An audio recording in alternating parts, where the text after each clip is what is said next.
The previous basket is under review.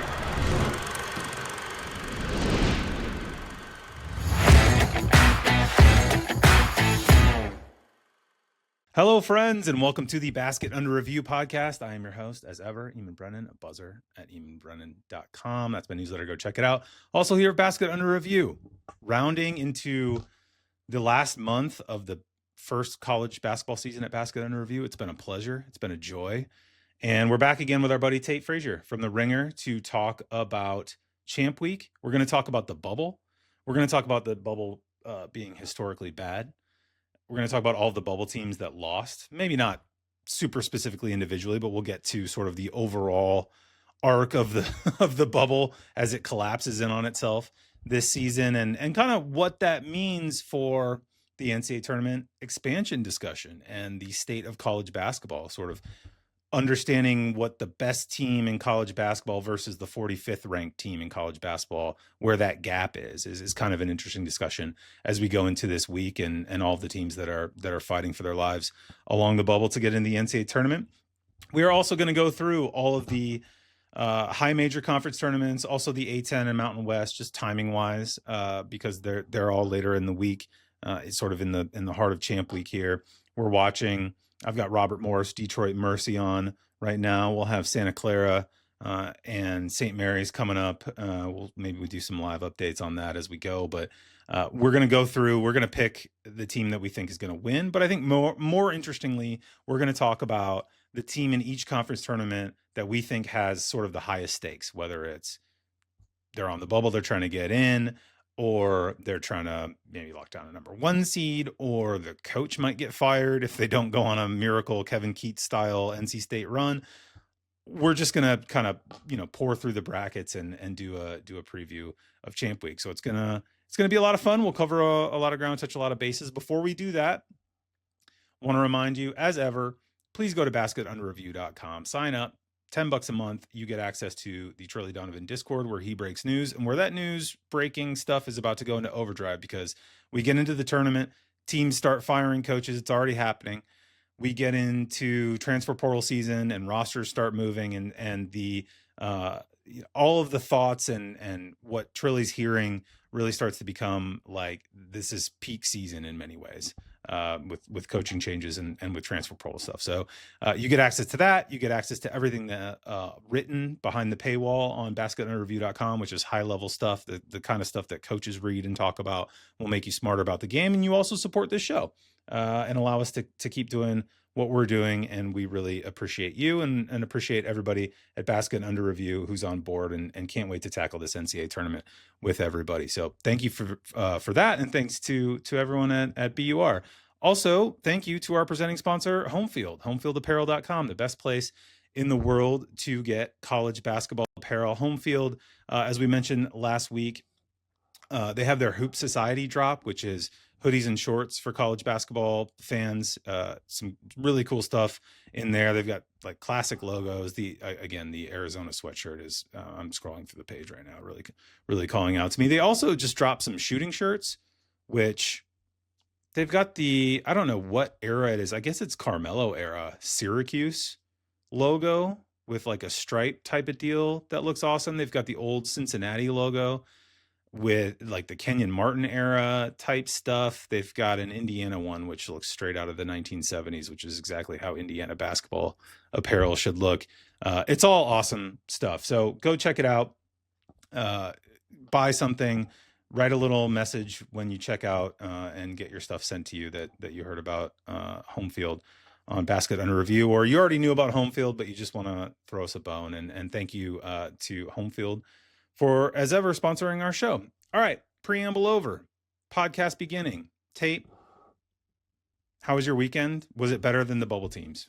It was better than the bubble teams. Not so much for Carolina, me as a Carolina fan, to watch the Duke game, but a little bit of an expected result there. Covered, though. Eamonn 2-0 against the spread. That's what matters. That's what everyone's talking about.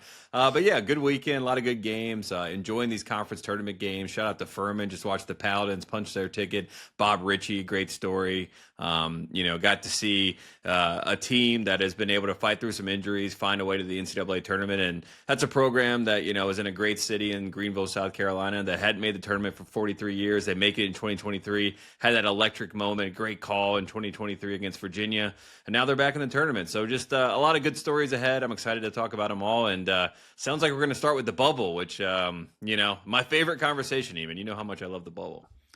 Well, I'm glad you started with Furman because that's a program that has been good. Nico Medved used to be the coach at Furman for a while there, and we've seen sort of what he's done with his career at Colorado State and now Minnesota, like overachieved basically at every stop. That's been a good program for like a long time, and their breakthrough in the tournament it felt like it was coming for like 5 years, and they didn't get in, and now they they're back again for the second time in 4 seasons. So it was great to see Furman get in, and the Paladins is just that. The Paladins are one of the nicknames in college basketball that I feel like my buddies are just familiar enough with to be like Paladins on the group text, just like randomly, because they like the fact that they're called the Paladins. So incredible chant, by the way. F you all the time, like that's so good. Can't beat it. Yeah, you really can't beat it. Echoes of the Austin P chant, let's go P. But yeah, God, I love college basketball. It's the best. It's really great. And honestly, this time of year, it's like, we keep an eye on these teams throughout the year, and we highlight stories and whatever. But honestly, this past weekend with some of the mid-major tournaments, obviously we had Arch Madness, we had Miami finishing their regular season undefeated record, which was just kind of a beautiful thing to see, with all apologies to Ohio fans who might hate Miami University more than that's like a blood rivalry. And that the way that game played out on Friday was brutal for Ohio, but beautiful for college basketball in many ways. And this is the time of the year that we get into a lot of these stories, and these schools do get their moment in the sun, and they play their conference tournaments, and people argue about whether we should have conference tournaments for these schools. And it's, people trot out that take, why don't you just make the regular season? It's like, well, they need the money, man. They got to have the money from the conference tournament. And also the conference tournaments are super fun and entertaining. So, we don't always get the best mid-major team from every conference in the tournament. And that's kind of a bummer sometimes. The Belmonts of the world, Belmont didn't Navy, finish the job. Losing to Boston. Yeah. You get this every year, but I think it's a benefit in many ways. It leads us to a St. Peter's, like St. Peter's wouldn't have gotten in otherwise, but then an ineligible team leads them into the tournament. They make the Elite Eight. So the storylines end up working themselves out, and it's the best.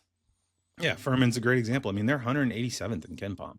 They're 22-12, but this is not even by Furman standards. I mean, they were top 100 all 1, 2, 3, 4, 5, 6, all of Bob Ritchie's 6 first seasons at the school.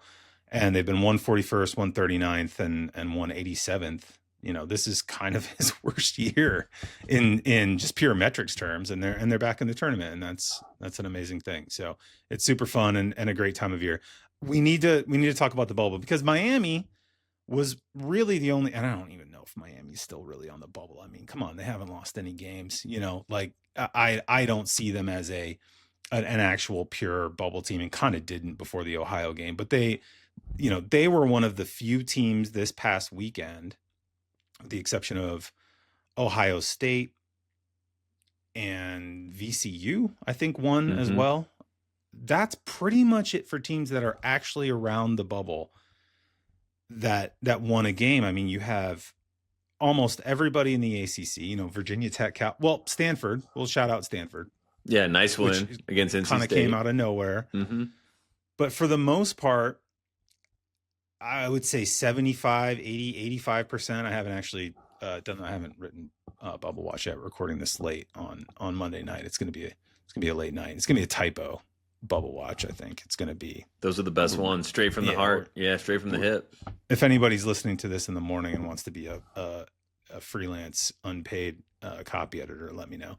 But no, don't. I don't. We don't do free. Someone actually offered me that one time. It's like, oh, I love your newsletter. I'll edit it for you because you had a couple typos.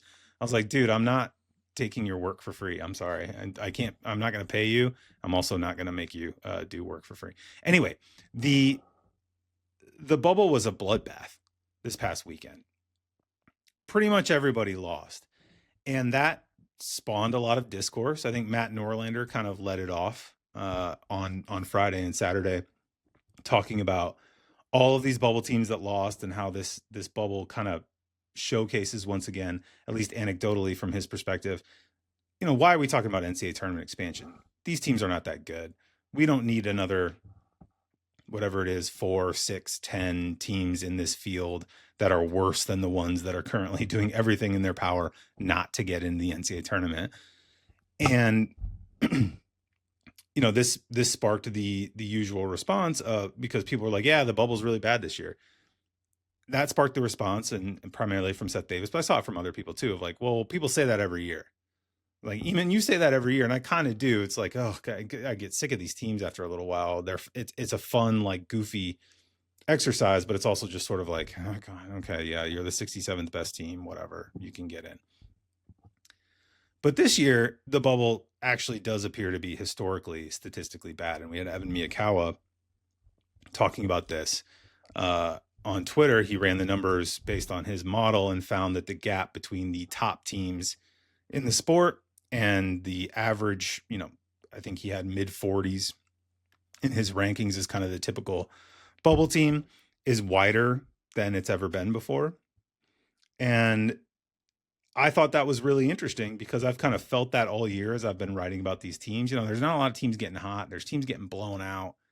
No one's really surging down the stretch and really making you feel like they could, get hot in the tournament, win a couple games, do something fun. And maybe that'll change this week.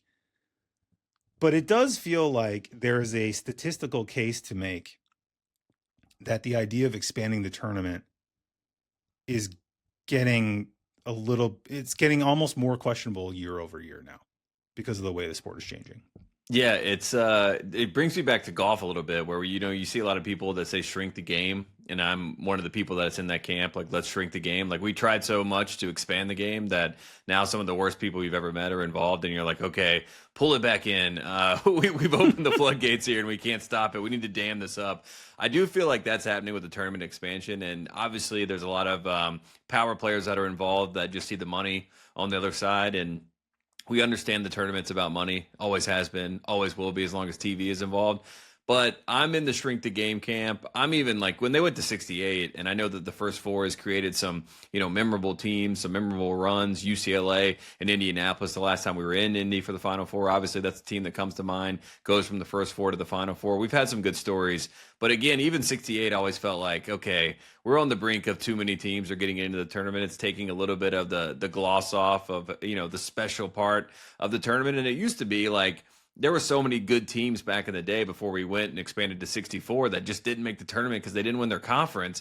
And these were power conferences. And you'd go back to teams and you're like, wait a second, that team didn't make the tournament? That's wild. And then it would mean even more that you were able to, go to the tournament, compete, contend, all that sort of stuff. And I think on the heels of all the expansion talk basically becoming a foregone conclusion, I think this is a nice sample. So maybe there's a little bit of a kick it down, for another couple of years, and then we'll bring it back around and we'll circle back on that topic. And I'm hoping that's where it trends. But as we know, typically the money wins at the end of the day. So that's probably where we end up once we get there. But for now, I think this is a perfect example of like, we're good, 64 teams, first four, 68. I feel good about that. I don't need an early 8. I don't need any sort of, alliteration there to make it make sense, because at this point you're talking about, I'm trying to think about teams that would be in the conference. Like Cincinnati, they were streaking at one point.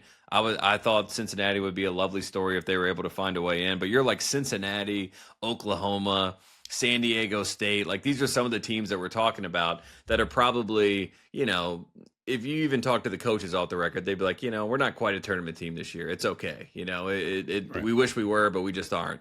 And I think once we get into the expansion talk, it's really for the Auburns of the world to get in. And even Bruce Pearl has pulled back a little bit, if that tells you anything about where Auburn sits right now. So Auburn looks so bad. Did you see the Steven Pearl speech pregame that they leaked? that felt like it was for the committee. Like it was like talking about like strength of record and like all this sort of stuff. I'm like, do you think your team wants to hear this before they go out to play their rival? Like, it doesn't make any sense, but it just felt like, I know I'm on camera. I know this is for the committee. Let me put my stump speech out. And it just felt very disingenuous. And to me, that's a perfect example of why expansion is not good right now. And I'll put it, Stephen Pearl is the face of it at this point.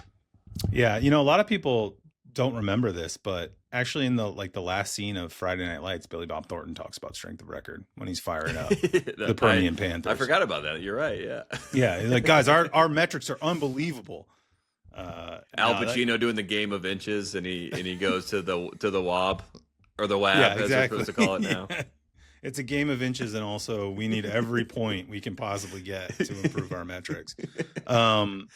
Yeah, the Auburn stuff. I mean, so here's the thing, like for me as someone who does this every year and uses Bubble Watch as kind of thick of the conference season, initially it kind of just starts as a column of like, you're basically writing about every team of note, and it's a fun sort of skeleton for broader discussion. And then we get to this week and the past couple of weeks, and it's like, okay, we actually kind of have to drill down and analyze, you know, what we think the odds of each of these teams getting in the tournament is. And it's like, it kind of doesn't matter to me if the bubble's bad. And in some ways it even makes it better. Like Auburn's a perfect example of like the mediocrity produces comedy in many ways of just like, this team's 16-15. Yes, they have some very good wins, but also they have 15 losses.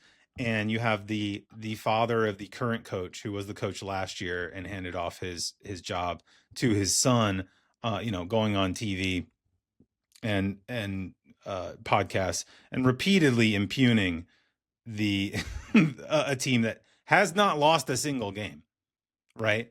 And we have metrics for that too, as we discussed on past shows, of just like, yeah, it's really hard to win all of your games, even if you are not blowing everybody out all the time. Like, this stuff matters too.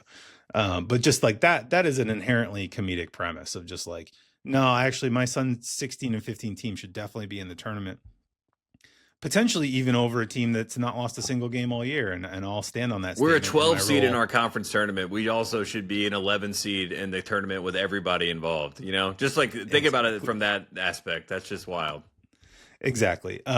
So it produces comedy, but I do think it's interesting because, you know, the numbers that Evan pulled, the worst bubble years in the last 15 seasons, you know, 2026 is number 1, 2015 is number 2, which I kind of made me want to go back and look at like, who were the bubble teams that year? I gotta go, refresh my memory, because I had not either considered for or against 2015, but, you know, number 3 is 2024, number 4 is 2025, and number 5 was 2019. So you have the last 3 seasons in the top 5 sort of gap between the top teams and the bubble teams seasons, according to Evan's numbers. And that suggests to me, alongside another thing that he followed up with, which is, you know, he wrote, a few hours after he posted that the gap between the average team safely in the field and the average bubble team is bigger than ever.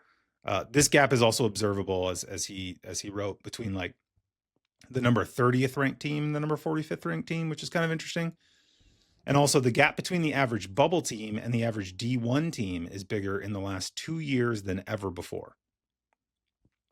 And so that suggests to me, I sit back and look at this like, okay, the gap between the top and the bubble is bigger than ever. The gap between the top 25, top 30 in the bubble is bigger than ever. And the gap between the bubble and the 180th whatever ranked team in Division 1 is bigger than ever, which just suggests that like all of the talent and quality in the sport just is climbing up the mountain in one direction, right? The best players from the bubble teams go to Florida or whatever, and the best players from mid-majors go to bubble teams or whatever, you know, and it all just kind of, the big fish eat the little ones, right? And that has always been our intuitive understanding. And I think what we've sort of landed on when it comes to like, hey man, the top teams in the sport are just really, really, really good now. And it's super fun to watch. but it's also a larger sort of trend and discussion that folks in Indianapolis need to maybe think about when they're talking about expanding the tournament, because the sport has changed, and it feels like it's changing, and it would not be a huge shock based on the current trend if 2027 is the same way on the bubble. And you now have 4 years where it's sort of historically weaker than the very top teams in the sport. And that presents questions for, like, I'm anti-expansion, but I'm not like dyed in the wool about it. I'm kind of like, all right. Like, I've heard convincing arguments on both sides, and I'd probably be okay with it if it was formatted correctly, blah, blah, blah. But if the 75th best team has even that added gap to the very top, it's just kind of like, how much do you risk watering down the product to the point where people are like, oh, what are we doing? Like, this is part of the NCAA tournament. Like, why do I care? Yeah, we get to a point where it's like, this is not even, these teams have no shot to win. Like, once we get to the second, wake me up when it's the second weekend, which, I mean, I'm sure some people would point to that, but all those years like that were in the past. Like 2015 was, to me, a time where the one and done had really just like eclipsed a period where, Duke has completely bought into the one and done. Kentucky has the platoon system, right? So like, that whole system and situation was like, the game was trending in that direction. 2019, it did kind of whip back the other way, and that was everyone was kind of confused as to what they need to do to build a better roster. And I think now we know kind of what it is, right? I mean, there were obviously a lot of players with the COVID era that were hanging around. That obviously made a play into why some of these teams were different, because they're older. Everyone's big saying over the past couple of years is like, we got to get older quicker, right? Now that we don't have that, we have an insane freshman class that has been, like we're talking about like 1981 high school class. Like, that's the level that we're getting to with this class, where we're talking like Elijah Wan and Jordan and Chris Mullen and all those guys, Patrick Ewing. Like, that's the level that we're at with this situation. And I think that if we create this gap in between the levels and the tiers just get completely like where you can't even see the next tier, there's so much of a gap between that, then we've set ourselves up for like the magic of March. The March Madness that we all love and know so well could be lost. And I think that's the real big thing that we're all worried about. We're trying to preserve that as best we can. And when the best players at smaller teams are just climbing up the ladder, and look, there's misevaluations that happen, obviously. Kentucky's a perfect example of that, where it's like a roster that is seemingly built, and obviously they've had some injuries, so I want to give them a little bit of credit, but like, that's a team that they tried to do that and pluck everybody up the ladder, but they just plucked the wrong guys, and they bet on a Quayton situation that didn't quite work out with his coming off an ACL injury and things like that. So there's explainable stuff there, but again, these guys are all going up, the ranks to get to the right places, and when they get there, it leaves everybody else in the dust, and I think that's the big thing that we're worried about. And then when you have that top tier and they're playing this bottom tier that's been poached by everybody, I saw South Florida head coach Brian Hodgson talking about this, where he's like, I just don't want my team getting tampered with while we're trying to win our conference tournament and make a run in March. Like, that's the level that we're at. And like, that's the game. Everybody knows what it is. I'm sure in the Trilly Donovan discourse, people are talking about targets that they see in these smaller conference tournaments that they want to bring up to their team and all this sort of stuff. Like, that's expected. It happens. We've all kind of had to recalibrate our brains with it, but it does lend itself to a conversation where it's like, what are we even doing here? And what do those gaps look like? Because they seem to be expanding, and obviously the data is backing that up. So like, the eye test and the numbers now seem to be telling the same story, and we're worried what that story looks like if we get to a point where it's like the 76th team in the tournament has no shot to win. Why are they there? And yes, I mean, we have that kind of at some level with our 15s and 16s, but St. Peter's was a 15 seed. FDU was a 16 seed that shocked the world. We've seen it, UMBC, right? And that's because those guys kind of developed and had an identity and had a culture. But if those best players got pulled up, if Doug Edert's at, Syracuse when they go and play, all of a sudden it's not the same situation. So that's my concern as well. And I'm pretty anti-expansion when it's done for the wrong reasons. And if someone can give me the right reasons outside of TV money, then maybe I could hear it out a little bit more.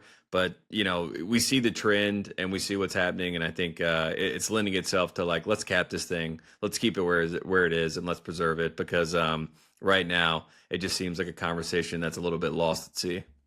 Yeah. And you have to sort of twist yourself into knots to not entirely, but you have to like work really hard to come up with the format that like is kind of palatable to people for expanding the tournament. You know what I mean? It's like you have to make an effort to do it.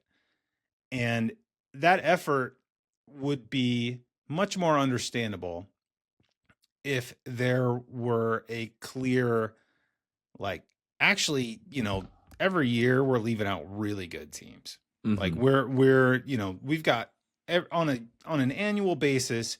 Like in 1985, they're like, there's too many good teams that aren't making the tournament that could probably win the tournament. Yeah. Right. And you're like, look, every year in college basketball, there's like 75, 80 really good teams, and there's mid majors that don't get in and so on and so forth. And I think that's a place where a lot of people would be more pro expansion is like, if you threw a fig leaf of like, okay, you're a regular season conference champion and these X conferences, get in automatically, in addition to whoever wins your auto bid or whatever. That's not going to happen. Well, what's going to happen is the teams that all lost on Saturday are still going to get in the tournament. Yeah. And so that it removes the argument. Like you're right. The argument for it is just a pure, besides some of the cynical stuff you hear out of the, Sankeys and Jim Phillipses of the world about access and student athlete access and participation in the postseason and so on and so forth. The real reason is just you could sell more inventory and the NCAA tournament would be more valuable, and it's more valuable for the conferences that are involved, and it kind of staves off whatever, future power play some of these leagues, the Big Ten and SEC specifically might want to make in terms of pulling away from the NCAA for good. And those are not good reasons to mess with the greatest month in sports, in my view. And it's not a necessity. It's more of a, how can we juice this thing for all it's worth and satisfy some powerful people in athletics administration along the way. I don't want to see Oklahoma, California, and Wichita to get into the 64. You know what I mean? Like, I don't want a 4 game, like 4 games are happening. 2 are in Dayton, 2 are in Wichita. And like, it's the teams, like you just said, that are like, we put them in because, hey, we want this brand name in the tournament, and they've won 17 games this year. I just don't think that's right. Yeah, no, I agree. And that's the thing too, is like, if you can tell me that, I don't know, let's pick a sub bubble team, USC or whatever. Like USC in an expanded field would still be in consideration right now. That team has completely fallen apart, collapsed, and is just like a shell of what it was designed to be. And they'd still be in the mix right now. And it's just like that team should not be playing in a meaningful postseason. If they want to go play in the NIT, that's fine. I'm sure they turn it down, honestly, at this stage, considering how their season has blown up. But like, that's not a team that we should be having a serious conversation about whether or not they're in the capital THE NCAA tournament. Yeah. That's just not like. Also, Nebraska's a great story. Like, I know the Crown is like, we all laughed at the Crown, but they go and win the Crown, and that was like a launch pad to this season. You know what I mean? Like, For sure. I mean, that was a big deal for them to go win a tournament, have a proof of concept, get a couple pieces in the transfer portal, and they're off to the races. So like, sometimes it's a nice, palate cleanser for your team to kind of be like, hey, we actually can do this. Let's get things going again, because we just proved we can win a tournament. So I mean, there's stories that you can point to where it's like, you didn't make the dance, but it can lead to bigger things. And, I just think we're losing some of that. And the poor NIT, my God, you mentioned it. I memean, Carolina, even when they pulled out of the NIT a few years ago, I was disgusted by that. I'm like, go take your medicine, like go play in that tournament. Go play. Yeah. Like I just find that to be above anything, I think is pretentious, and I'm not a fan of it. No, I agree. It's a funny thing that the NIT used to be not equal to, but it was sort of like European soccer, where it's like, you had like the Champions League and the Europa League, and the Europa League is kind of a Mickey Mouse competition in many ways. And I say that in part because, Tottenham won last year, and that was just a disgrace, obviously. But like people still celebrate it. It still means something. You know what I mean? And like the NIT is to the point now where it's the only people who celebrate it are like the players and maybe some of the fans of the school. But I think even most fans kind of and don't like care. LIU from the 1939 title, like Exactly. But actually, I was those are the listening to teams. this is funny, the Blue Chips rewatchables the other day. Mhm. So I've been making my way through rewatchables, and they were talking about it and kind of talking about like either Pete Bell or the coach in Blue Chips or whatever, maybe had an NIT title and they were trying to figure out whether the NIT was important or not. And back in the day, like, yeah, the NIT mattered, depending what era you're talking about. That was like a pretty important title to win, even if it wasn't the NCAA tournament itself. And obviously because you won a tournament, like winning a tournament, a postseason tournament has some sort of value. Like, I mean, you can scoff at it whatever way you want. It definitely did mean something. And definitely 20th century, the NIT definitely mattered. Yeah.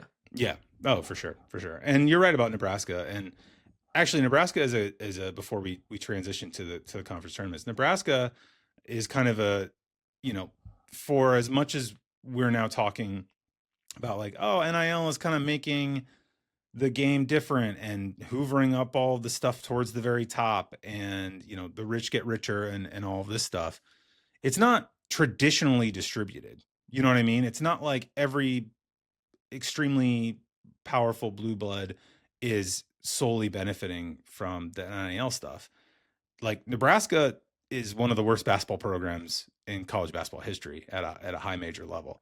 And they're having the best season in their history in this era, in part because of that, and in part because they built and whatever. And there's tons of different ways to build a team. And we see it all through, go up and down the top 15, top 25. You've got a team like Virginia that's just all new guys. You've got a team like Vanderbilt, which is pretty new with some carryover and a really, really smart coach. You've got Arkansas, which has a high-level freshman. You got high-level freshmen up and down. You've got Duke, which is like, the Duke, Michigan, Arizona, Florida blend of super elite freshman talent versus retention versus really smart use of the transfer portal.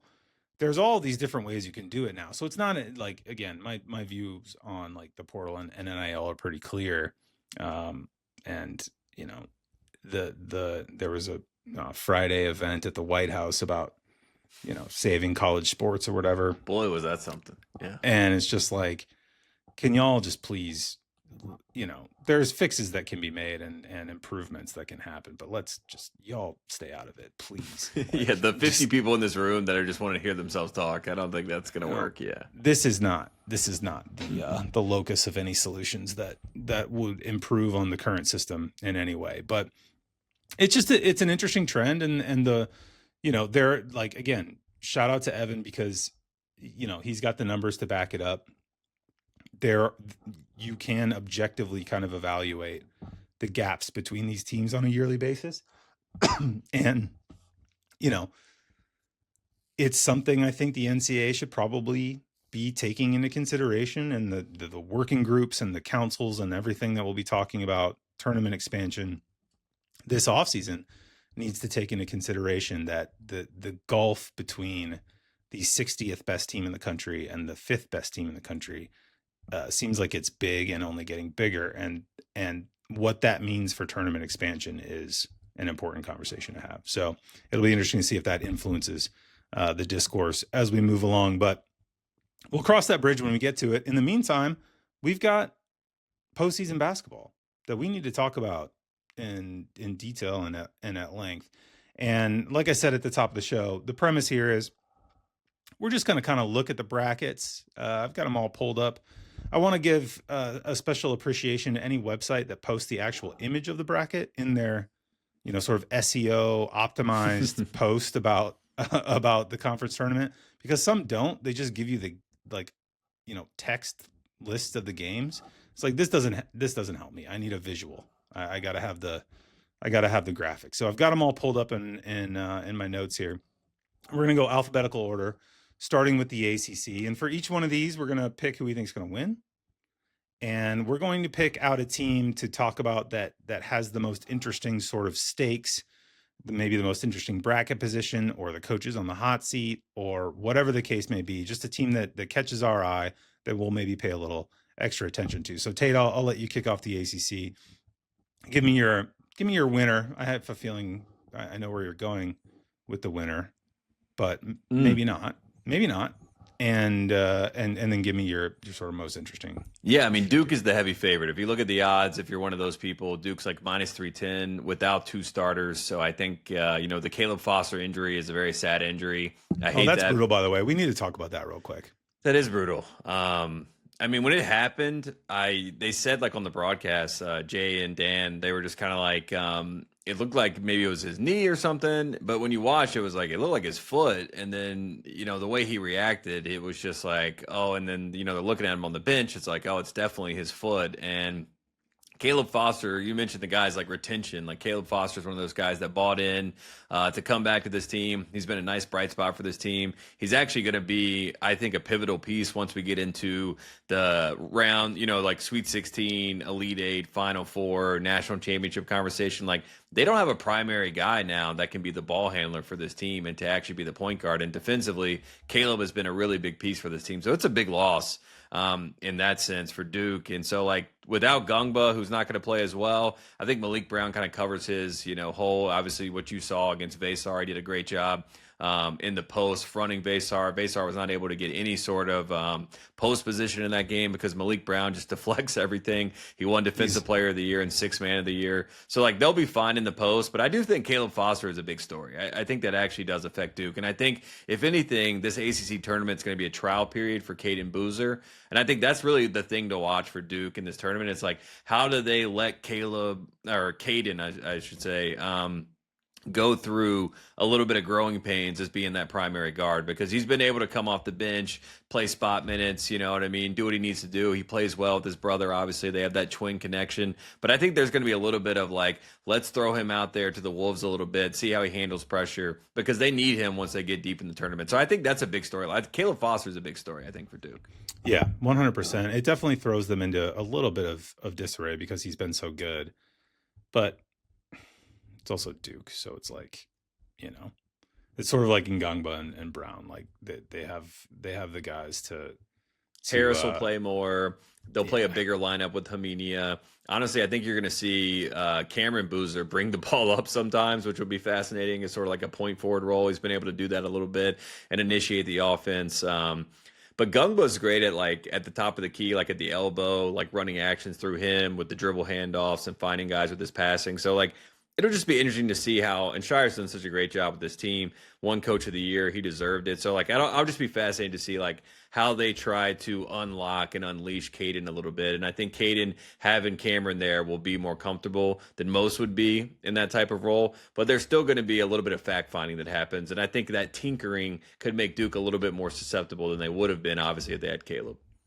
Yeah. It's always nice when people decide to give the Coach of the Year to the guy who's just obviously done the best job, as opposed to the guy who exceeded expectations based on, like, preseason media voting. Like, oh, well, we picked you 11th and actually your team finished 4th, so you're the Coach of the Year or whatever. And it's just like, John Shire's the Coach of the Year in the ACC. We actually did it for the SEC too. Like, Golden won it in the SEC. It's like both of those conferences actually.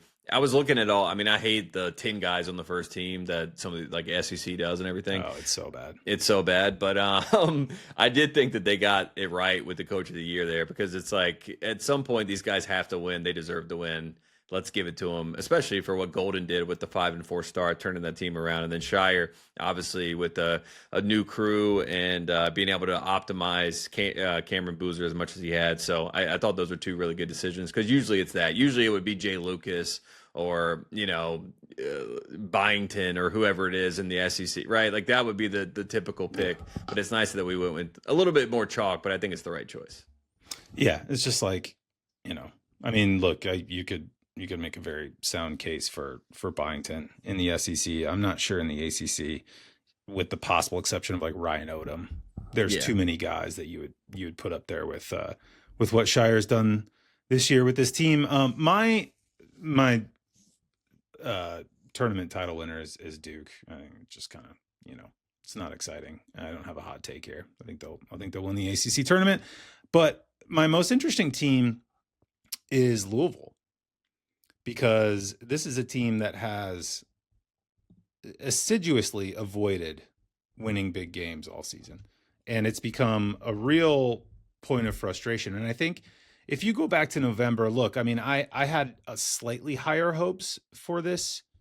Okay, I have to give Louisville credit. They did beat Miami Saturday. Like, that's a pretty good win. But relative to preseason expectations, where, I thought they were more like a top 7, top 8 team, and like a really, really, maybe you throw them into the national title contender conversation back in October based on the guys they brought in and Mikel Brown and everything that you saw from him in the preseason. It just sort of felt like they would have been in the heavyweight mix, whether or not you put, at any point, if they could have gotten in the Duke, Arizona, Michigan conversation. That's probably unlikely. But coming into the season, I don't know that their expectations were all that different from Michigan's, right? And so I think I know there are a lot of somewhat frustrated Louisville fans over the course of this entire season. And maybe the Miami win helped a little bit, because Miami's a good team and a like no-brainer tournament team, and have had a great season. I don't know if winning in Coral Gables gets the Louisville fans' blood flowing the way that winning in Cameron would, or whatever. But it's just a really interesting week because they are capable on their good nights, in theory, to me still anyway, of playing with almost any team in the country. And you get either SMU or Syracuse, who play in the first round on Tuesday. And then you have, if you win, which is not a guarantee, they lost to SMU at SMU a few weeks ago in a defense optional game. Then you get another crack at Miami. And then you're in the semis against potentially Virginia, maybe NC State, maybe a Stanford team that's playing really well right now, which you could put up as most interesting team, like maybe the one team on the bubble that just got back on the bubble the past week or so, actually playing well at this stage of the season. Again, excepting Miami, who I don't think are on the bubble. But yeah, Louisville is just like, maybe you make a run in this tournament and Brown plays well and Isaac McNeely plays a little bit better, and the defense is like solid enough, or they have a couple games where they rebound their own end well enough to keep things sane, and they go on a little run and they come into the NCAA tournament having sort of shrugged off all the stuff that they've been accused of, even by their own fans, throughout much of the year. Yeah, variance. That's the word with this team, and it does feel like when Louisville plays really good teams, they struggle. And they think they were 0-8 against Q1A teams. They get the one win against Miami on the road. That was a nice win, a nice feather in their cap. And I think Louisville fans, like, the honeymoon period is over. They were happy to get out of the deep seated terrible place, the dark place that they were in after the Kenny Payne era. So anything that Pat Kelsey did was like yes. But now they're like, we need to take that next step. And I think winning the ACC tournament would obviously be that next step and show a proof of concept. That's what they really want to see, is a proof of concept. And I like their draw. I think Stanford has a really good draw. They just beat NC State, so they can handle Pitt as they should. They could beat NC State again. And then, you go against a Virginia team where Abuka Corey is an electric player. He can go on a run, and if they beat Virginia, they get to the semifinals and they play a Louisville or Miami. Those are two teams that, on a given day, maybe Stanford could make a run. That would be a team that's in the mix. California, Florida State's been looking great. They've rounded out the season really well. In that 8-9 game, if Cal was to go up against Duke and somehow find a way to win that game, maybe that takes them into that conversation again. I feel like those are two teams, the California teams, that could be in the mix to maybe make a run. I just really think that, like, Duke is going to be just more susceptible than people suspect. And I think if even a team like a Virginia Tech can get through Clemson and Carolina and then like say get Duke in the semifinals, right? And that's a team that just has to win the tournament. And we've seen them do it before, like in 2022. Like I think that's another team that could maybe come out of nowhere in the ACC. So there's actually like outside of Duke, there is such it's kind of closer than I think people realize in the conference. And the way the bracket kind of breaks, I think there's a little chance for a shocking upset just because Duke's going to be without 2 starters, and also I think tinkering with things, like I don't think we're going to get like Duke has been a machine, but I think the machine is like recalibrating who they are right now, and I think that opens up the door. So I think Duke is the fair pick for everyone to make, but maybe if Duke gets knocked out somehow in the semifinals, like a Virginia Tech championship game or just something weird like that could happen, and I wouldn't be shocked at all by it. But if Louisville was able to get there, win the championship, I think that would just make everybody down there in Louisville, Kentucky, just feel like, okay, we're good, we're settled, because it does feel like they're a little uneasy. Like we've crested the honeymoon, we're now looking over the peak, and we're like, okay, can we actually climb this mountain and be one of those teams again? Because we suspect that we should be, and right now we don't look like it. If you told us at the beginning of the year that Louisville would be a 6th seed in the ACC, we'd be like, wow, the ACC must have dominated, and they must have like 3 or 4 national championship contenders, and really they have 1. So, I think that's another part of this where Louisville fans are a little upset. So the bracket broke their way. Miami's another team that could be a bad matchup potentially in a championship game against Duke. I just think their front court could give them some problems. So there's some chances for some teams to take some swings, which is good. Malik Renew, Cam Boozer would be tasty on Ernest Uday Jr., night. Malik Brown. That would be fun too. So I like that. Be good stuff. So you're Duke? I think my final answer is going to be Virginia. Okay, I like it. I'm going to go Ryan Odom. I just think that Virginia gets to the championship game, and I don't think they play Duke in the championship game. If I were to put on my here's what probably happens. Carolina plays Duke in the semifinals and wins, and Duke is like, well, we didn't have 2 starters. And then they play Virginia in the next game and lose. And then Carolina fans have the 2022 redux where they're like, we beat Duke, and then they don't win the championship. That feels like it's very possible. So I would put that as my final answer.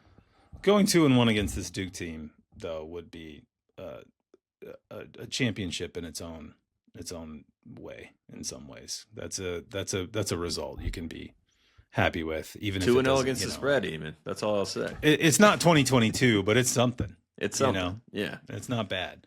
All right, let's move on to the Big 12, where they were gonna have that crazy glass court that I'm really just waiting for someone to figure out how to hack and put an illicit image on the floor, like in the middle of a basketball game being broadcast to whatever 7 million people. That probably won't happen. I'm sure there are safeguards, but that was the first thing I saw when they were showing off the new Big 12 court. Is just this looks super cool, but also I can see some bad outcomes happening here. Anyway, Big 12, super top heavy conference, been extremely fun all year. Kind of can't believe BYU is a 10 seed in this tournament. This is always the thing about conference tournaments is I don't really pay attention to the conference standings in each of these leagues. You're just kind of evaluating teams individually. And, you get to the end of the year and you're like, oh, wait, yeah. Again, Louisville, 6 seed. Virginia Tech, whatever they are, 12 seed. Yeah, and SMU, 11 seed. Yeah, and poor Mike Young is having his own Pete Bell moment after the Virginia loss, asking what the fuck am I doing wrong here? That feels like guys. To me just such a perfect we cut back to that in the ACC championship game. They're like, this is Mike Young a week ago, Yeah.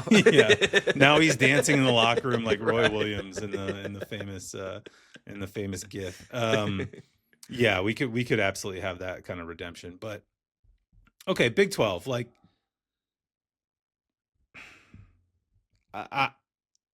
I'm going to take Houston to win it, just as a thing that I feel like Houston does this sometimes. And they're on the right side of the bracket where they could potentially lose Arizona. They wouldn't have to face Arizona until the title game. I think they have enough for Kansas to just sort of grind them down over time, even though Darren Peterson is playing full games now and playing really, really well and looking like the number one pick again. Most interesting team for me, I would say TCU, but I think TCU is going to get in the tournament at this point. Again, They should. They won and everybody else lost, and they're kind of in a solid spot right now. I guess I'd say BYU, because it's obvious, but like DeBonsa's awesome and playing great, but the team can't guard. And so it accelerates what we already thought was going to happen, minus Saunders, which is that this guy's going to have to take on more possessions. He's already doing a ton, but he's going to need to do more and score more and take games over from time to time. And they're even worse with without Saunders defensively, pardon me. Mm-hmm. And so it's sort of exponential. Like he needs to be the number one pick himself on the offensive end for them to play well. And like, look, Kansas State is kind of a dead team. Their coach got fired like a month ago. So that's probably going to be a win unless something crazy happens. But West Virginia in the second round, like, yeah, I'd watch out for that game. Yeah, that's the game not that a guarantee. Yeah. I was going to say that's my team is BYU. I think that's like just there's a potential scenario in which DeBonsa just like goes crazy and all of a sudden they're in the semifinals, and there's a scenario where they bow out like before anybody notices. And this BYU season that came in with so much hype and a player who I think is going to be a very good pro for a very long time just kind of fizzles. Yeah, I think I was going to say if they make it to the Houston game, I would take that as a win. I think Kansas State might scare them a little bit more than they should. And then I think West Virginia will be a bit of a test. I think Houston will eventually knock them out, but I think BYU is the most fascinating team. Cincinnati is the other one that if maybe Cincinnati can, get to the UCF game, win that game, find a way, then they have an opportunity against Arizona to make some noise, get an upset against the 1 seed, and that definitely will get the conversation going in the right direction for Cincinnati. Not sure that's going to happen, but I think that's a little bit of a fun storyline. If I had to make a pick, I'm just I keep going back to the well with this team, and maybe that's my own fault, but there's just something about Bill Self that I like in this tournament, and I just think they're going to see Houston in the semifinals. I think the Kingston Flemings, Darren Peterson are going to go at it. I think Darren Peterson's going to find a way to win. I think Texas Tech might knock off Arizona if they get there in that semifinal game, and then I think we could see like a Kansas-Texas Tech championship game, and then I would take the Jayhawks in that game. I don't feel great about that pick just because they're so volatile throughout the season, but I've seen enough of that 5 where I do see like it all clicking at some point, and Darren Peterson even teasing the idea. I know it's, very nominal. Him, AJ, Caleb Wilson have all been like, 1 more year, ? Like, should I come back? We all know that's not going to happen, but whenever they're saying that, they're just like feeling the vibes around campus, and it's hard not to buy into, the good vibes that are around. And that was a nice win against K-State. It felt like Darren Peterson found his footing a little bit. I like that they framed it like he came off the bench. It was senior day. So, of course, he came off the bench, but it was a fun way to spin it, like 27 points off the bench. But I like how Kansas can play when he's engaged fully and connected with those other 4 guys. I feel like they've gotten there. And Bill Self winning that Big 12 championship amidst all the, is he going to retire after this year? I don't know. That would be a nice send-off for Big 12 Bill. So I'm going to go with the Jayhawks. I like it. Yeah, the senior day thing is always fun. Ryan Odom said that he offered his seniors a chance to start, and they were all like, no, we're good. Like, just start the best players. Like, we're fine. Like, it's not that big of a deal. I think their move is to put them at the end of the game. Like, I've always been a fan of that. Like, win the game by so much, like that, how Duke did. It's like you put in the walk-ons, the seniors, they come in at the end of the game. They have their moment. They get to dribble a ball a couple of times. Everybody's happy. Yeah, make a 3 and the student section goes crazy. Yeah, exactly. That 5-man lineup with Darren Peterson, I just checked on evanmia.com, is creeping up there. It was like their best lineup for a while early in the season, and then I think the lineup without him kind of made its way up as they played well without him, particularly the Arizona game. And like there were a couple high profile games where there were a lot of minutes that they played well against really good teams. Boost that lineup stat, but that's their best lineup again. If it ever actually got knocked off, and it's like among the 20 best lineups in the country, actually Washington's starting five is one spot above Kansas, which is kind of crazy. I need to dig into that a little bit more, maybe in the Big Ten section. That Washington team is actually a team I could see making some noise, which we'll talk about in a little bit. Okay, so we've got Texas Tech's kind of interesting too to me, because we talk about the fall off with BYU and Saunders, and it looked like BYU, they beat Iowa State, and then they seem like they're kind of falling apart, and Texas Tech is kind of staying the course even without JT Toppin, which is incredible. And Texas Tech lost their last two to TCU in their own gym and at BYU. Still scored well against BYU because kind of everybody does, but didn't get stops on the other end. Rob Wright was great in that game. And so that's kind of an interesting one too, because I think the level of fall off anticipated was probably similar to the BYU situation without Saunders, if not worse, because Toppin's a better player than Saunders and more productive. And they've sustained, I think, maybe a little bit better than BYU overall, but there are some signs showing up now that they're just not quite that same team, or maybe not. Maybe that's just a couple games and they didn't play that I still like that team. I think that they're going to be a tough out for anybody when it comes to the tournament. And just for the Arizona fans who are shaking their fists at us saying, why did you not pick us? I really, really want Arizona to do it in the real tournament. I really do. Yeah. Like, I don't want them to blow their wad in this tournament. I want them to have like a little bit of a chip on their shoulder once they get to the big dance. Shout out to Jaden Bradley winning Big 12 Player of the Year. I know there was some pushback on that. Understandably so, but I think that he's had some big moments and he's sort of the guiding light of that team. And I know Burries has been incredible, and I really want them to make the Final Four. I really do. I want Tommy Lloyd to get there, and I just don't want them to win this tournament, and then it's hard to win that many games in a row and keep it rolling. So that's my take on Arizona. I'm trying to preserve Arizona for the real dance. Get to Indy, please. We need to see it.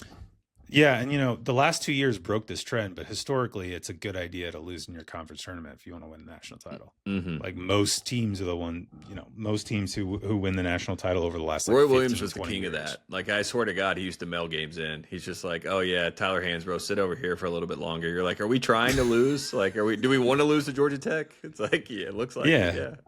Yeah, I mean, UConn lost to Marquette in 2023. Kansas was the national champ in 2020. Oh, they won their conference tournament. Okay, I need to re-up my stats on this. I had a whole spiel I used to do about this all the time. Bill Self is one of those guys that, like, I think it gives him extra juice for whatever reason. But yeah, usually it's like it's hard to win that many games in a row. Yeah, Baylor lost to Oklahoma State the year they won it. Mm-hmm. 2020, obviously we don't know how that played out. Virginia lost to Florida State. I remember writing about that at the time, of like Virginia fans were super upset because they didn't win the SEC tournament. It's just like, I don't really think, or the ACC tournament, pardon me. And it's like, I don't really think it's that big of a deal.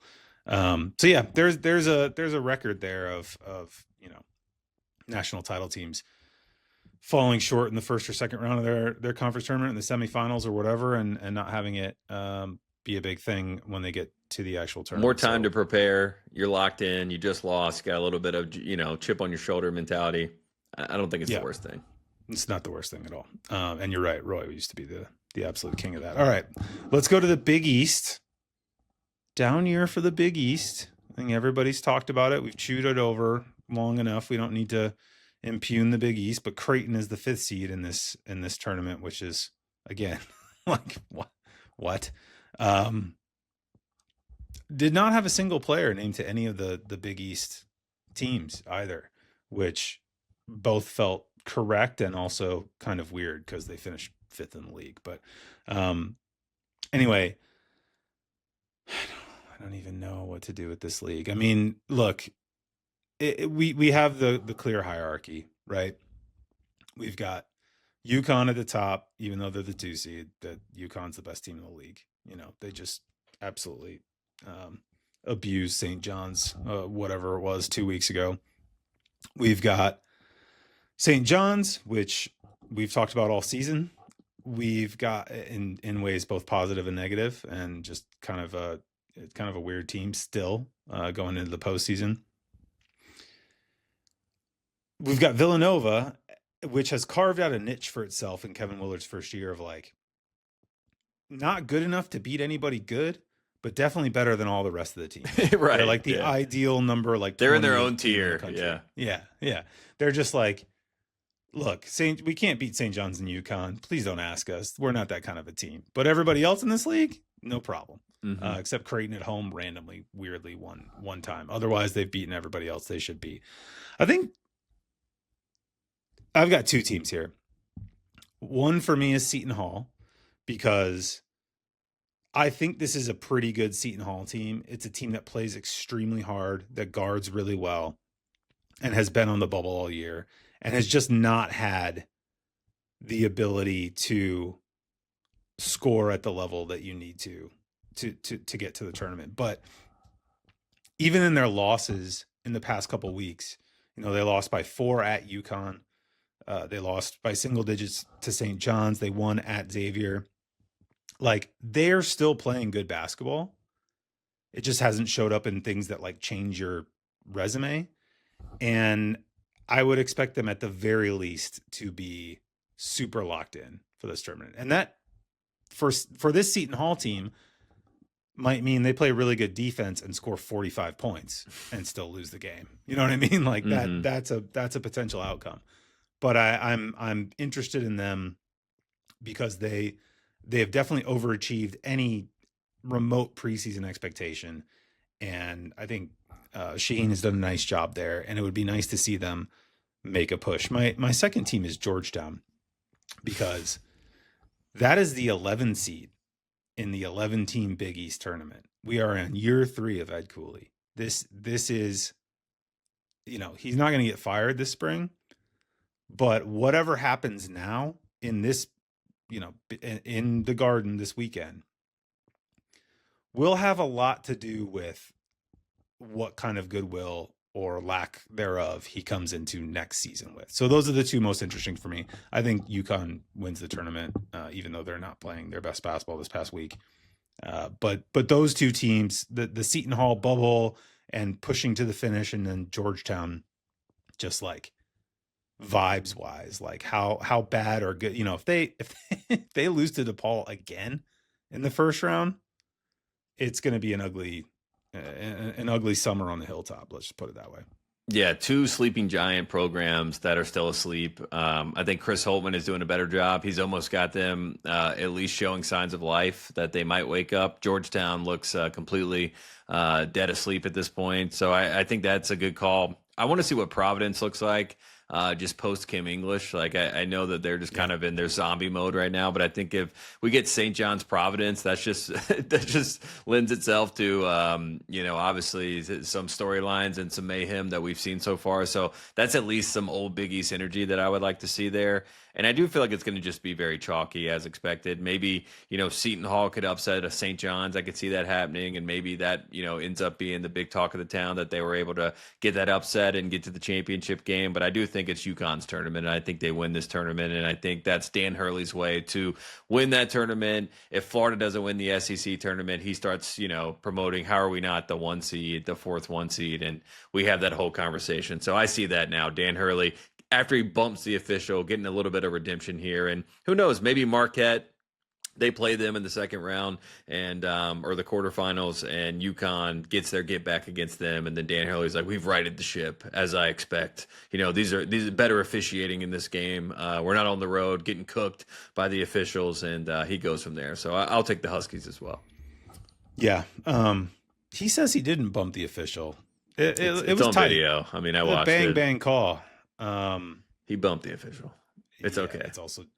I was watching that whenever it was Saturday, and saw myself like leaning into the TV to see it, like during the press conference highlights or whatever, and then was just like, I actually don't care about this at all. I'm going to change the channel to another game now.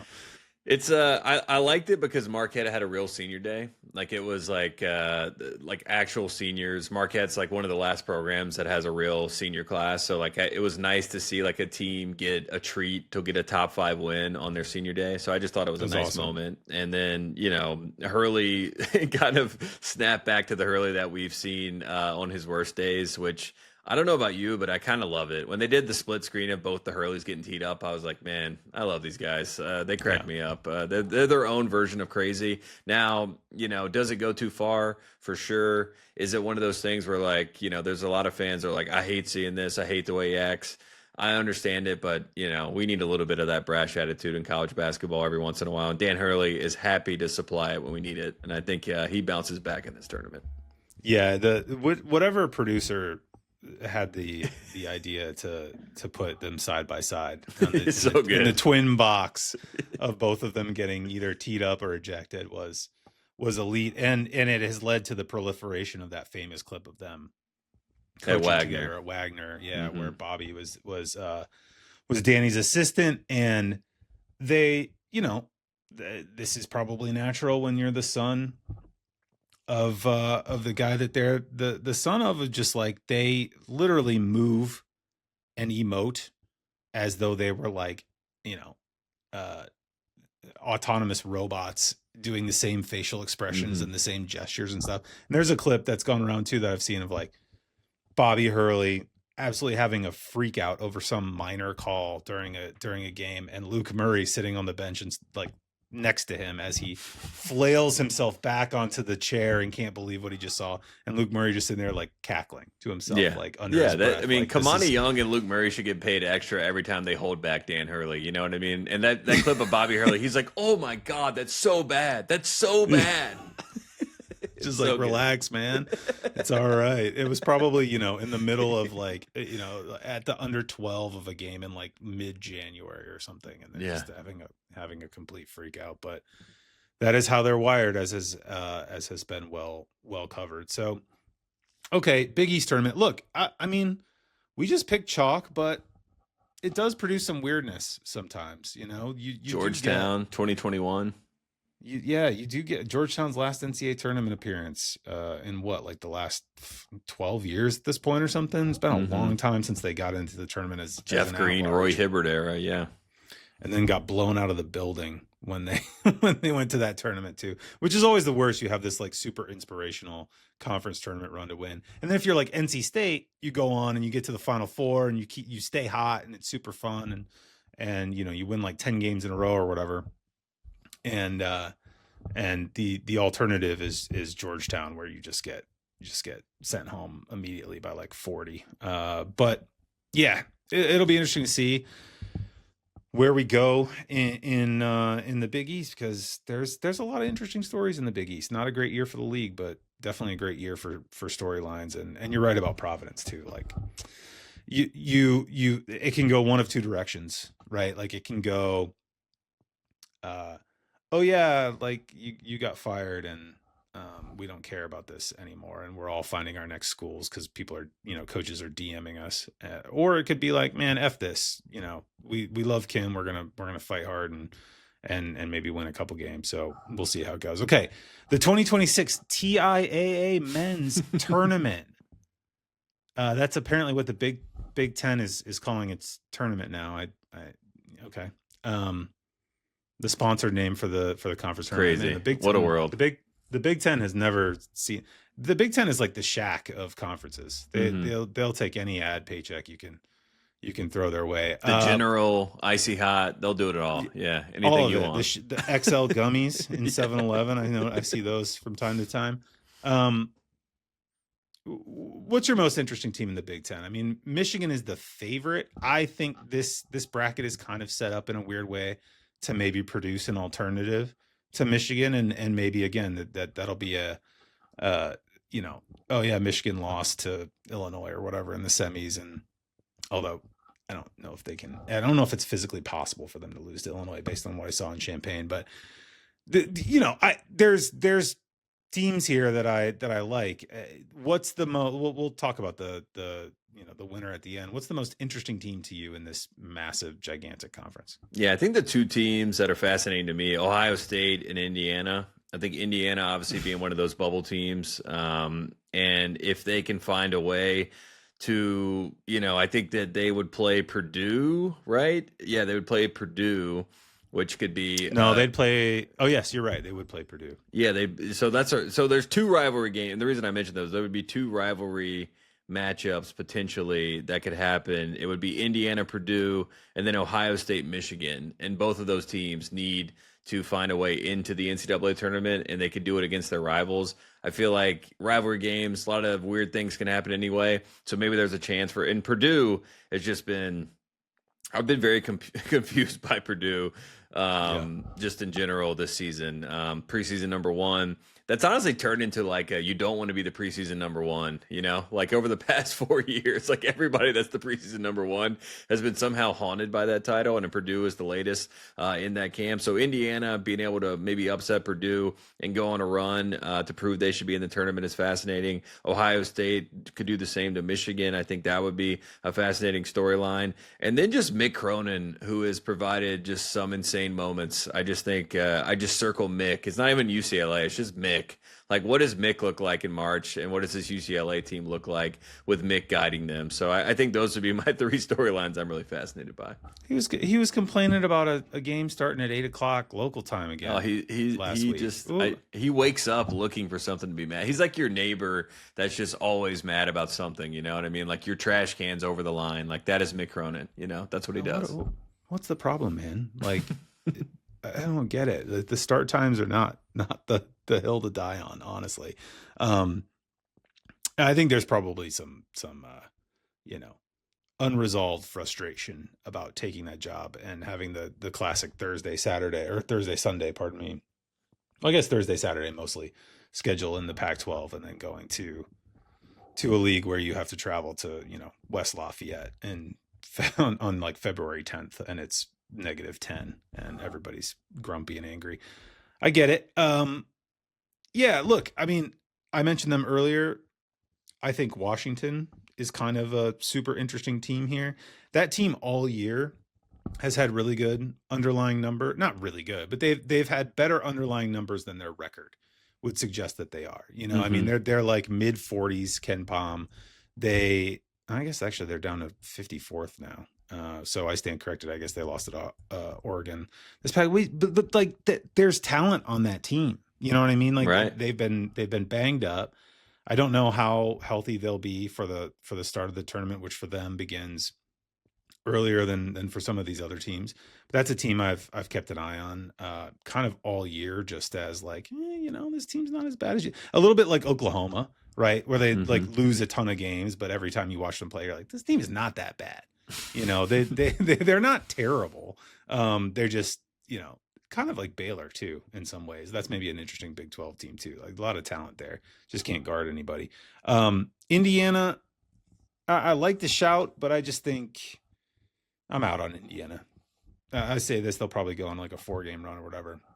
And honestly, the blowout at Mackey notwithstanding, I think in the game at Assembly Hall, they kind of matched up relatively well with Purdue because Purdue's not a huge team. They're big-ish in the front court, but like TKR is not big, and Indiana can kind of match up with him. And the bigger guys on Purdue's roster play more limited minutes. They don't have like a true star. Matt Painter, 7'4", found him in the hills of Mongolia. Yeah, center, Jacobson hasn't been that guy yet. Yeah, no. So they're a little bit smaller than they usually are. So Indiana kind of matches up well, 1 through 5 with them, in theory. But also, I think Indiana's bad at basketball, as we saw at Ohio State this weekend when they just absolutely got belt to ass. So, I'm kind of out on Indiana at this point. I think Darian DeVries has been talking about it this week of just like kind of. He was talking about the portal already. I was like, DeVries, calm down. Like we got some games to play.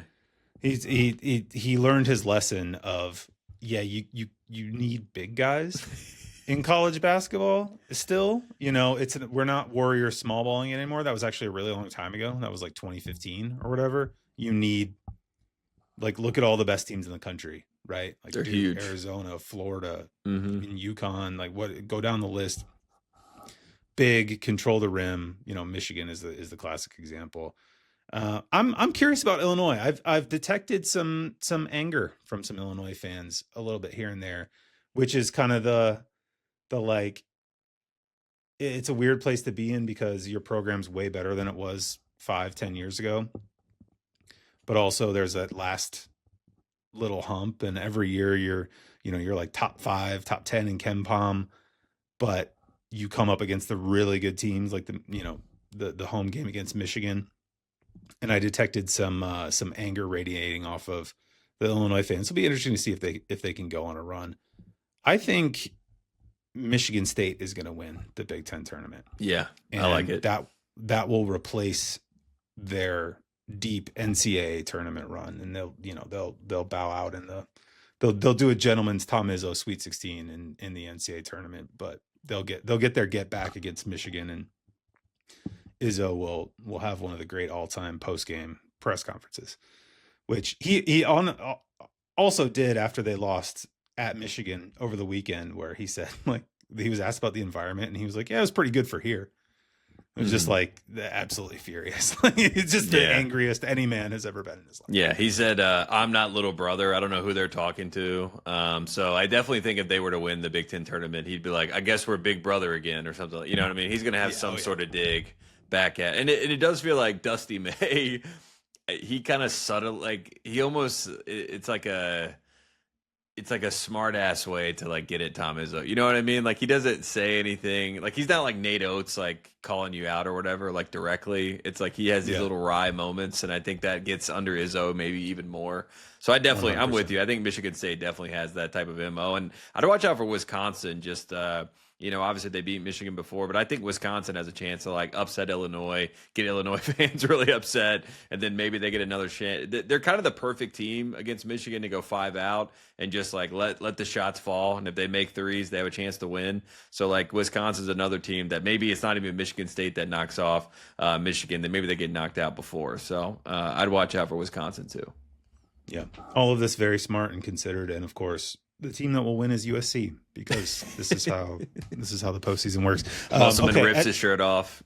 Oh, he's talk about a redemption story. And then Chad Baker Mazzara will post on Instagram like, I'm back. Make some mean, angry post of like, oh, y'all weren't real ones or whatever. Okay, SEC. Kentucky in the first round, which is funny. First time ever, apparently. Yeah, this is their worst regular season SEC finish, like forever, I think. I think I saw that. This is like their lowest SEC standings finish in history, which is crazy. Kind of crazy.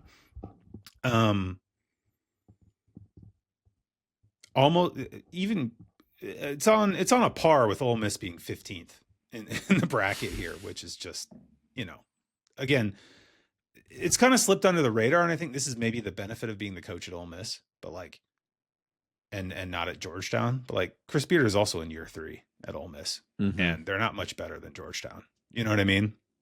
So it's kind of like, what happened there? My most interesting team is Oklahoma.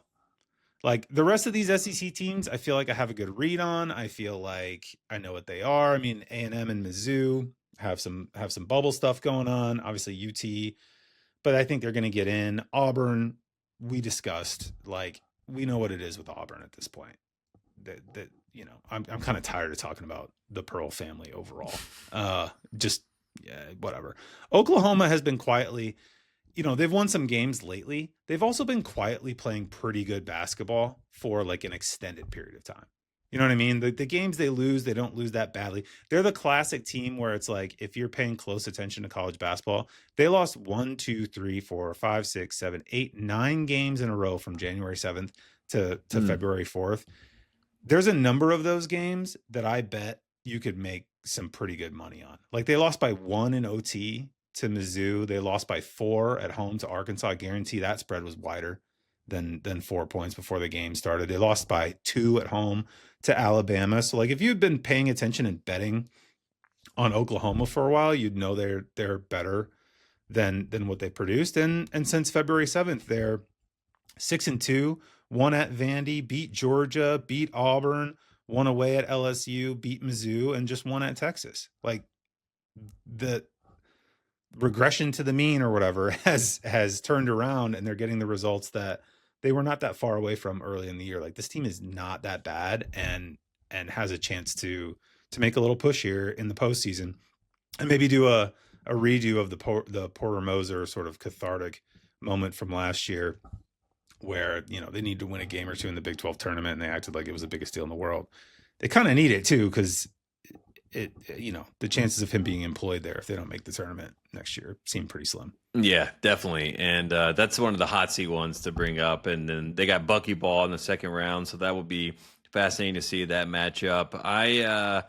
I feel like it's a dumb, easy, obvious answer, but I do think Kentucky is fascinating because the heat is going to get turned up quickly.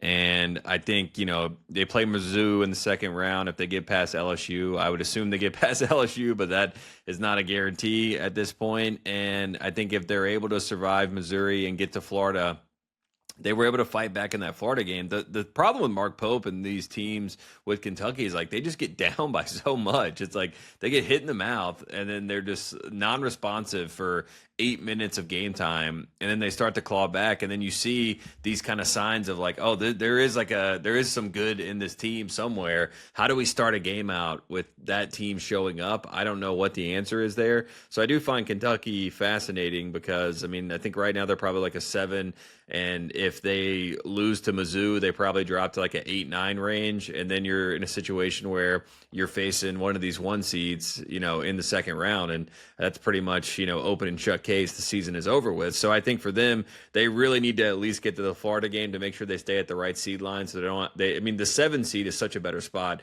than an 8-9 seed, just as far as the draw, and I think they could actually make a run as a 7 seed. So get to the Florida game, accept defeat in the Florida game, hold your line at the 7 line. I think that's really the best case scenario, and I think that's fascinating. And then the Bruce Pearl Bowl, Tennessee-Auburn, potentially in the second round, is also hilarious because Bruce Pearl, he's going to have heart divided in that game as he tries to, you know, harken back to his time at Tennessee, also talk about this Auburn team with his son. So I think that'll be also a fun storyline. So I think those would be, you know, the Auburn storyline. You said you're done with it. I'm kind of done with it too, but I feel like Auburn and Kentucky are kind of the two that everybody's keeping an eye on in this tournament. Yeah, it's just Auburn. If the bubble hadn't had a historically awful weekend, like, I think everyone would kind of be like, yeah, Auburn, sorry, you're 16-15. Like, you know, you won at Florida a million years ago. We get it. You played a tough schedule, but there's teams with resumes that don't have as many losses. Although we have seen the NCAA put, you know, it's because of the way Bruce Pearl's framed it. It's almost counterproductive. Like, no one in the world would put Auburn in the tournament over Miami, right? Mm-hmm. Like, that's ridiculous. But you look at some of these other bubble resumes and you actually dig into the nitty gritty, and it's like, you know, you can make. They have better wins that you could point to, right? Yeah, you can make the argument as the point. So, yeah, it'll be an interesting week for Auburn as well. I'm gonna take. You know what? I'm gonna go with my buddies. I'm gonna take Vanderbilt to win it, just because I picked them to go to the Final Four before the season started. Vanderbilt fans and I are like tight now. So I'm just going to pick them, even though I think Florida's going to do it. Yeah, I'm going to go with the Gators. Yeah, I like your pick. I mean, go for it. I feel like Arkansas seems to be like the fashionable pick, but whenever Arkansas is kind of like a Louisville, but better. But whenever they seemingly play like the real top teams, they get served a nice helping of humble pie. So yeah. I don't feel comfortable picking them. And I think Florida wins the SEC tournament. I think that secures the 1 seed. And I think, unfortunately for them, they still are probably going to have Houston as their 2 seed. So they're going to end up having to play Houston in Houston potentially, even though they're the 1 seed. So that's also a fascinating wrinkle where they might actually end up getting screwed depending on how the 2 seeds. If Michigan State wins the Big Ten tournament, I think that maybe bumps them up, but like, we'll see how that works. But I think that'll be fascinating too, to see like which 2 seed is the 1-2 seed. And if Houston is, then boy, is that a nice draw for them. Yeah. And you're right to bring up the benefits of being a 7 seed. regarding Kentucky last year, this year, same deal. You're right. Like you get to that second round game, if you're an 8 seed, and you're just like, okay, we're going home. Yeah. I mean, it's Carolina in crazy stuff happens in the tournament, but yeah, like they play Baylor in that 8-9, they win their game, and then they play Baylor. They're up 27. Brady Manek gets tossed from the game, and then Baylor comes storming back because they were that good, and they could have easily won that game. You know what I mean? So like anytime you're facing a 1 seed, like it's never a comfortable setting, even if you're up 27 points. So that's a tough draw for anybody. So 7-10, even being a 10 seed is better than being a 9 seed, just with the way that it works out. So it's kind of funny how that works. All right, we're gonna wrap with the Mountain West and the A10 real quick. Want to get our quasi mid-major brothers in the discussion quickly. Kind of curious about Grand Canyon in the Mountain West. Like again, another team that has not won as many games as their kind of numbers suggest they maybe should. Also, again, we've got bubble stuff with San Diego State. We've got bubble stuff with New Mexico. Neither team. They've been on the bubble watch all year. I've been looking at them all year, watching them play late at night all year in various increments. Neither team to me, again, have I sat there and been like, oh, we got to get this team in the tournament. You know what I mean? Like, wow. Like, so it's, I think Utah State wins this. I think Utah State is the best team in the tournament, but very interested to see what, if anything, San Diego State and New Mexico can do, because they have to play, SDSU plays Colorado State or Fresno State, New Mexico plays Boise or San Jose. Assuming they both win, they play each other. And so you're kind of maybe potentially, depending on how things shake out elsewhere, in a bubble elimination game in the semifinals. So it'll be interesting. Yeah, I think Utah State is the right pick, but I'm going to go with San Diego State. I don't know why. It just feels like with the Mountain West, this is the Aztecs I trust. Heritage. It's heritage. Yeah, it's proof in the pudding at this point. And that UNLV game, I watched a good amount of that game, and BJ Davis having 30 points was just like, where did this come from? And it gave me a little bit of like, is there some sort of secret sauce that's getting concocted right now by the Aztecs? So I'll just take San Diego State, but I do feel like Utah State is the right pick there.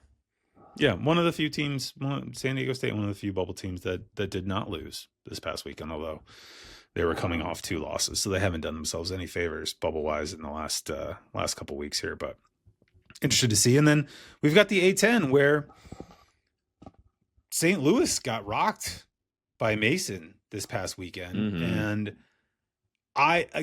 because everybody else lost. And you can even throw in a team like I think should be in like NC State or Texas or whatever. All these teams lost, so like St. Louis should be fine. But if it had gone the other way and the bubble had a historic, oh my God, it's like 10-3 this weekend or whatever, you'd be looking at St. Louis and being a little bit worried about them. And that comes from a place of like, I think this team is really good and want them to be in the NCAA tournament, but their resume with the losses they now have is not like, it's overwhelming. Just lock them, forget about it, So it's like, if they take a bad loss in this tournament, which they've got Fordham and GW, the winner of in their first game on Friday. I'm not saying they're going to miss the field, but they'll be seated a lot lower than what it looked like a few weeks back when it was looking like they were going to be, a 6 or a 7 seed, and they'll be further down in the bracket and looking more like a double-digit seed, which I think would be disappointing given the how good their season has been. Yeah, being a top 25 team. And it was interesting when the odds came out, VCU was the favorite, and now St. Louis is back to the favorite. It's like plus 140 for St. Louis, plus 180 for VCU. I like VCU. I like a 2-bid A10. That's my pick. I think St. Louis is already in. Like you said, the bubble's already weak. They want shirts in. I think they deserve to be in, obviously. And then VCU, I'm just a big fan of that staff. And there's 2 coaches in that league that I think are going to bump up in the offseason. I think Tony Skinn, you mentioned what he's doing at George Mason. I think he's going to get a job.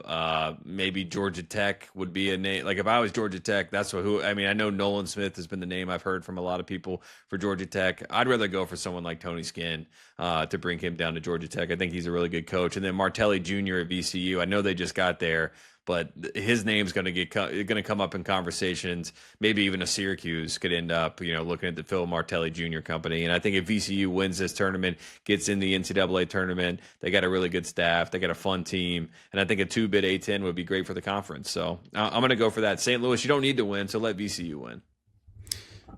It's truly incredible that VCU continues to just nail hire after hire. It's where you go if you want to be a good coach. Just go to VCU. It's been more than it's like almost 2 decades at this point of just like every single guy they hire does a really good job and then moves on after 3 or 4 years and then they rinse and repeat. It's like Utah State.